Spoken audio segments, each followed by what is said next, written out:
하나님 말씀 예레미야 4장 22절. 나의 백성은 참으로 어리석구나. 그들은 나를 알지 못한다. 그들은 모두 어리석은 자식들이요 전혀 깨달을 줄 모르는 자식들이다. 아멘. 우리는 사실을 팩트라고 말합니다. 팩트. 그래서 뉴스에서는요, 팩트 체크라고 해서 어떤 일이 실제로 일어났는지, 그리고 일어난 어떤 일을 해석하고 판단함에 있어서 그 이해가 맞는지 틀리는지 확인하는 절차를 갖습니다. 이 팩트라는 말 앞에 접두사 카운터가 붙어서 카운터 팩트라는 말이 만들어지기도 합니다. 카운터 팩트. 그 의미는요, 반사실. 즉, 사실에 반하는 것. 사실이 아닌 것을 뜻합니다. 사실이 아닌 것. 우리들의 일상에서는요, 사실이 아닌 것은 그렇게 중요하지 않습니다. 그렇게 중요하지 않아요. 왜냐하면 그건 믿을 수 없는 정보이기 때문입니다. 믿을 수 없는 정보. 근데요, 역사에서는 카운터 팩트가 중요합니다. 카운터 팩트는 역사에 주로 적용됩니다. 역사에. 그 이유는 역사의 진행이 필연이라기보다는 선택의 결과이기 때문입니다. 선택의 결과. 만약 그 시간, 그 공간에서 사람들의 선택이 달랐다면, 그리고 사회적 조건이 달랐다면 역사는 충분히 다른 방향으로 진행될 수 있습니다. 사람들은요, 과거에 있었던 사건을 재조명해 보면서 무엇이 잘못되었고 무엇이 옳았던 것인지 살펴보려고 합니다. 우린요, 역사를 교훈 삼아서 무언가를 배울 수 있습니다. 무언가를. 그러므로 우린 역사에 가정을 충분히 적용해 볼 수 있습니다. 가정. 이미 돌이킬 수 없는 사건이 일어났고 결과는 만들어졌기 때문에 우리들의 바램을 모아서 한번 상상을 해보는 겁니다. 상상. 예를 들어 한국의 뉴 라이트 역사학자들은 대한민국의 독립을 미국 때문이라고 말합니다. 대한민국의 독립은 미국 때문이다. 미국이 일본에다가 원자폭탄을 2발을 떨어뜨렸기 때문에 일본이 항복하는 바람에 대한민국이 어부지리로 독립했다는 겁니다. 그들은요, 독립운동의 가치를 폄하하고 그 비중을 낮게 평가합니다. 만약 우리들의 바램을 모아서 이런 헛소리가 아예 나오지 않게 카운터 팩트를 해보면 미국과 일본의 전쟁 없이도 대한민국의 독립이 대한 사람들의 굴하지 않는 저항과 주권을 되찾고자 하는 열망으로 성취되는 겁니다. 만약 독립이 우리의 힘으로만 성취되었다면 어용학자들의 입에서 흘러나오는 궤변은 줄어들고 아울러 대한민국은 외세의 영향을 덜 받는 더 견고한 독립국가가 되었을 겁니다. 또 다른 상상도 가능합니다. 어쩌면 역사를 배우면서 우리가 많이 했던 가정 중에 하나입니다.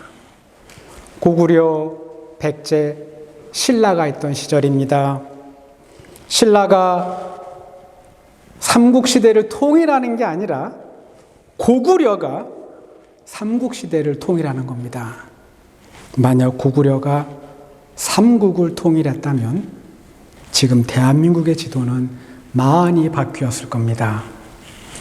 어쩌면 요동반도와 간도 지역의 땅은 대한민국의 영토가 되었을지 모릅니다. 일어나지 않은 일이지만 생각만 해도 신이 나고 참 좋습니다. 참 좋아요. 우린 몇 주 전부터요, 역대상 15장을 살펴보고 있습니다. 역대상 15장. 역대상 15장에도 카운터 팩트를 적용해 볼 수 있습니다. 카운터 팩트. 역대상 15장에서 새롭게 가정을 해보고 싶은 내용은 사울 왕의 딸 미갈의 행동입니다. 미갈의 행동. 미갈에 대한 기록은 역대상 15장과 사무엘상 6장을 끝으로 더 이상 없습니다. 더 이상 없어요. 구약 성경은요, 그녀에 대한 기록을 멈추었습니다. 근데요, 만약 그녀가 예루살렘에 언약궤가 들어오는 날 같이 기뻐하는 겁니다. 같이 기뻐하는 거예요. 그날만큼은 신분을 따지지 않고 아버지 앞에서 뛰노는 천진난만한 어린아이처럼 같이 기뻐하는 겁니다.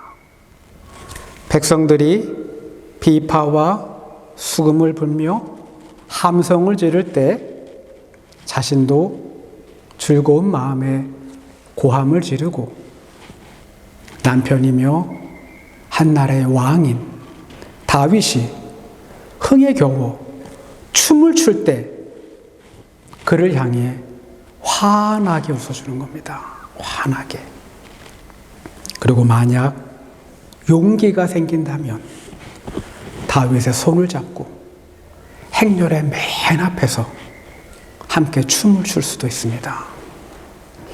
만약 그녀가 이렇게 행동했다면 이스라엘 백성들과 함께 그리고 다윗과 함께 하나님의 언약궤가 예루살렘에 들어오는 날 그녀가 같이 기뻐했다면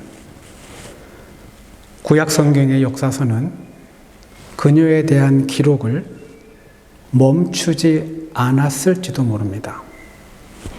어쩌면 이스라엘의 세 번째 왕이 등장할 때까지 멈추지 않았을 겁니다. 미갈이요, 다윗과 함께 기뻐합니다. 다윗과 함께 기뻐해요. 그리고 그녀가 하나의 소망을 가져보는 겁니다. 다시 자신을 통해 아버지의 집안이 회복되는 꿈을 꾸는 겁니다. 비록 아버지의 자식들이 왕이 될 수는 없습니다. 그러나 자신의 남편이 이미 이스라엘의 왕입니다. 왕이에요. 사무엘하 3장을 보면 다윗은 유다 지파의 왕이 된 후에 그의 아내였던 미갈을 찾습니다. 미갈을 찾아요. 사울 왕이 두 사람을 결혼시켰지만 다윗을 미워한 사울 왕이 두 사람을 갈라놓았기 때문입니다. 갈라놓았어요.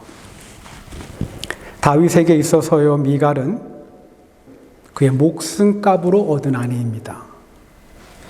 다윗은 미갈과 결혼하기 위해 블레셋 땅으로 가서 블레셋 남자 200명을 죽였습니다. 다윗은 유다 지파의 왕이 된 후에 그의 아내인 미갈을 다시 찾고 그녀를 다시 자신에게로 데려옵니다. 이제 이 두 사람은 각각 자신이 가지고 있는 힘을 하나로 뭉치면 됩니다. 뭉치면 돼요.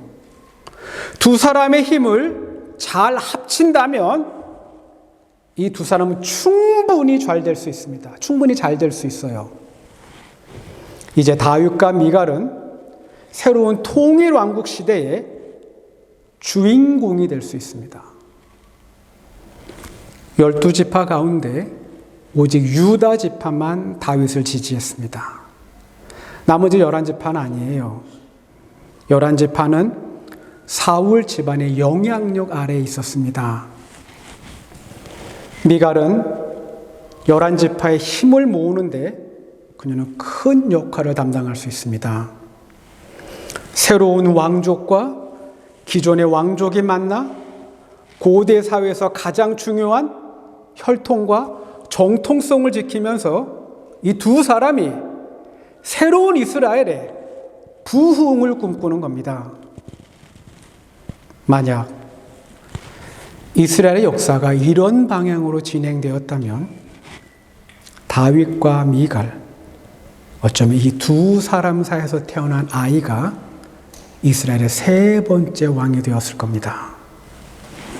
그리고 미갈의 이름은 다윗과 함께 이스라엘 사람들의 머릿속에 오래도록 기억되고 이스라엘의 역사가들은 그녀가 이스라엘을 위해 무엇을 했는지 자세하게 기록했을 겁니다. 근데요, 실제로 일어난 역사는 그녀에 대한 기록을 멈췄어요. 그녀는 하나님의 언약궤가 들어오는 날 자신의 방에서 단지 창문을 통해 예루살렘에서 일어나는 일이 그저 남의 일 쳐다보듯 쳐다볼 뿐이었고 함께 기뻐하는 대신 다윗의 행동을 비난했고 경멸한 것이 다였습니다. 이게 다였어요. 우린 살면서 기회가 없다고 생각합니다. 나한테는 기회가 없어. 나한테는 기회가 좀처럼 오질 않아. 자신에게는 기회가 오지 않는다고 생각합니다. 근데요, 엄밀하게는 기회는 늘 있지만 우리가 활용하지 못하는 것이고 우리가 그 기회를 선택하지 않는 것일 수 있습니다. 미갈에게는요, 함께 기뻐할 수 있는 기회가 있었지만 그녀는 그 기회를 선택하지 않습니다. 여러분, 즐거워하는 사람들과 즐거워하고 우는 사람들과 함께 우는 건 말처럼 쉬운 일이 아닙니다. 그렇게 쉬운 일이 아니에요. 미갈뿐만 아니라 사람들은요, 즐거워하는 사람들과 함께 즐거워하고 우는 사람들과 함께 잘 울지 않습니다. 잘 울지 않아요. 물론 우리와는 다르게 예수님께서는 우는 사람들과 함께 우셨고 그분은 또한 많은 사람들과 함께 기뻐하셨습니다. 요한복음 11장입니다. 마리아와 마르다의 오빠 나사로의 죽음을 보시고 예수님은 슬픔에 잠긴 사람들과 함께 그분은 눈물을 흘리셨습니다. 마가복음 2장을 보면 예수님은 많은 세리들과 그리고 죄인들과 함께 식사를 하면서 그 사람들과 식탁의 교제를 나누셨습니다. 바리새인들과 율법학자들이요, 예수님의 이런 모습을 의아해하고 궁금해했다고 마가는 기록했습니다. 그러나 정확하게 말해서 예수님의 이런 행동에 대해 바리새인들과 율법학자들이 보여준 그 반응은 의구심도 그리고 놀라움도 아닙니다. 그들이 보여준 반응은 비방입니다. 비방. 즐거워하는 사람들과 함께 즐거워하는 그 예수 그리스도의 당연한 모습을 사람들은 비난했습니다. 욕했어요. 사람은요, 즐거워하는 사람들과 함께 즐거워하지도 그리고 우는 사람들과 함께 잘 울지 않습니다. 특히 이 두 개의 행위 중에서 더 힘들고 더 어려운 게 있습니다. 그건 기뻐하는 사람들과 함께 기뻐하면서 그들과 함께 기뻐하는 겁니다. 슬퍼하는 사람과 함께 슬퍼하는 것보다 기뻐하는 사람과 함께 기뻐하는 게 더 어렵습니다. 더 어려워요. 왜냐하면 우린 다른 사람의 아픔과 눈물에 대해서는 일말의 동정심과 연민을 느끼지만 다른 사람들의 기쁨과 행복 그리고 그들의 성공에 대해서는 시기하는 마음과 그리고 경쟁심이 올라오기 때문입니다.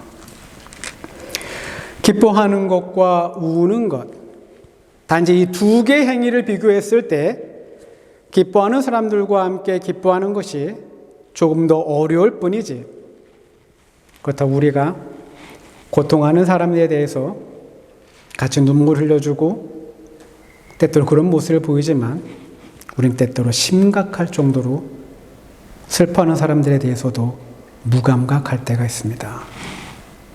왜? 도대체 왜 이럴까? 물론 이런 행동을 보여주는 수만 가지의 이유를 우린 만들어낼 수 있습니다. 우린 만들어낼 수 있어요. 근데요, 이런 행동을 하는 결정적인 이유는 사람은 어리석기 때문입니다. 어리석기 때문이에요. 기뻐하는 사람들과 함께 기뻐하지 않고 우는 사람들과 함께 울지 않는 이유는 우리가 어리석기 때문입니다. 우린 좋은 것, 그리고 옳은 것, 그게 무엇인지 알고 있지만, 우리는 알고 있어요. 근데요, 때때로 혹은 매우 자주 우린 좋은 것과 옳은 것을 선택하지 않습니다. 선택하지 않아요. 우린 잘못된 것, 그리고 틀린 것을 고르고 그 옳지 못한 것에 적응하면서 살아갑니다. 예레미야 4장입니다. 예레미야 4장은요, 인간이 얼마나 어리석은지, 결국 우리가, 여러분과 제가 얼마나 어리석은지 그 어리석음의 민낯을 보여줍니다. 성서학자들은요, 예레미야 4장의 배경을 남왕국 유다의 16번째 왕 요시야 때로 보고 있습니다. 요시야 때. 물론 예레미야의 예언은 남왕국 유다의 마지막 왕 시드기야 때까지 계속됩니다. 예레미야 4장의 배경을 요시야 왕의 재임 기간으로 본 건 그가 종교 개혁을 단행했기 때문입니다. 요시야 왕은요, 이스라엘 사회에 만연했던 우상 숭배 악행을 제거합니다. 그는 먼저 예루살렘 성전 안에 있던 바알을 숭배할 때 쓰던 기구들, 그리고 아세라 목상, 그리고 태양신 조각을 제거합니다. 그리고 각 지방에 퍼져 있던 산당을 철폐하고 이방 종교 활동을 금지시킵니다. 근데요, 이스라엘 백성들은요, 마음을 다해 따르지 않습니다. 마음을 다해 따르지 않아요. 종교개혁이 국가와 사회, 그리고 공동체 안에서 활발하게 일어났지만 이스라엘 백성 개개인은 마음을 다해 따르지 않습니다. 예레미야 3장 10절입니다. 유다는 나에게 진심으로 돌아오지 않았다. 이것은 나 여호와의 말이다. 이스라엘 백성을 향한 하나님의 호소는 계속됩니다. 참으로 나 주가 말한다. 유다 백성과 예루살렘 주민아, 가시덤불 속에 씨를 뿌리지 말아라. 묵은 땅을 갈아엎고서 씨를 뿌려라. 우상을 제거하고 성전을 깨끗하게 했지만 이스라엘 백성들의 마음은 여전히 하나님께로 돌아오지 않았습니다. 겉은 달라졌어요. 겉은 달라졌습니다. 근데 그들의 속은 변한 게 없습니다. 변한 게 없어요. 이제 하나님의 심판의 말씀이 선포됩니다. 심판의 말씀. 유다 백성과 예루살렘 주민아, 너희의 악한 행실 때문에 나의 분노가 불처럼 일어나서 너희를 태울 것이니 아무도 끌 수 없을 것이다. 너희는 유다에 알리고 예루살렘에 선포하여라. 시온으로 가는 길에 깃발을 세우며 지체하지 말고 대피하여라. 내가 북쪽에서 재앙을 몰아와서 크나큰 파멸을 끌어들이겠다. 하나님의 진노가 임박했습니다. 그렇지만 하나님께서는요, 살 수 있는 방법을 가르쳐 주십니다. 하나님께서는요, 재앙을 피할 수 있는 방법을 가르쳐 주십니다. 예레미야 4장 8절입니다. 그러므로 너희 이스라엘 백성아, 굵은 베옷을 허리에 두르고 과연 주님의 맹렬한 분노가 아직도 우리에게서 떠나가지 않았구나 하고 탄식하며 슬피 울어라. 하나님께서요, 이스라엘 백성들에게 회개를 요구하십니다. 회개해라, 회개해라. 형식적인 회개가 아닌, 형식적인 그 회개가 아닌 마음을 다하는 진정한 회개를 하나님께서 요구하셨습니다. 아직 기회가 있습니다. 기회가 있어요. 아직 살 수 있는 기회가 있습니다. 근데요, 이스라엘 백성들, 그들은 하나님의 요구를, 그 하나님의 뜻을 따르지 않습니다. 따르지 않아요. 예레미야 4장 30절입니다. 우린 이스라엘 백성들이 얼마나 어리석은지 우린 확인할 수 있습니다. 너 예루살렘아, 내가 망하였는데도 내가 화려한 옷을 입고 금 패물로 몸 단장을 하고 눈 화장을 짙게 하다니 도대체 어찌 된 셈이냐? 너희 화장이 모두 헛일이 될 것이다. 굵은 베옷을 입고 회개하라는 그 하나님의 말씀을 듣고도 이스라엘 백성들은요, 호화스러운 옷을 입고 금으로 치장을 하며, 그리고 그들은 화장을 합니다. 화장을 해요. 예레미야 4장 22절에 기록된 그 하나님의 탄식처럼 우린 정말 어리석습니다. 우린 어리석어요. 우린요, 기뻐하는 사람들과 함께 기뻐하지 않습니다. 그리고 우는 사람들과 함께 울지도 않습니다. 물론 이게 다는 아닙니다. 우린 나쁜 것, 잘못된 것, 그리고 무엇이 옳지 못한 것인지를 정확하게 알고 있으면서도 우린 그걸 멈추지 않습니다. 멈추지 않아요. 우린 하나님의 심판, 하나님의 진노에 대해서도 알고 있지만 우린 회개하지 않습니다. 우리가 어리석기 때문입니다. 기억하시기 바랍니다. 우리에겐 기회가 있습니다. 우리의 삶을 바꿀 수 있는, 내 인생의 역사를 바꿀 수 있는 그런 기회가 있습니다. 어리석지 않으며 하나님이 원하시는 것, 하나님이 기뻐하시는 것을 선택하는 삶이 바로 우리의 삶이 되기를 소망합니다. 기도합니다.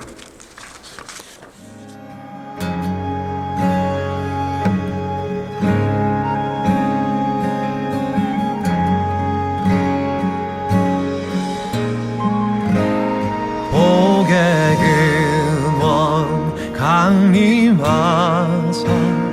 찬송하게 하소서. 한량없이 자비하심 증량할 길 없도다. 천사들의 찬송가로 나를 가르치소서. 구속하신 그 사랑을 항상 찬송합니다. 천사들의 찬송가로 나를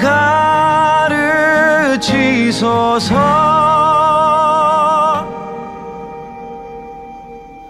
구속하신 그 사랑을 항상 찬송합니다.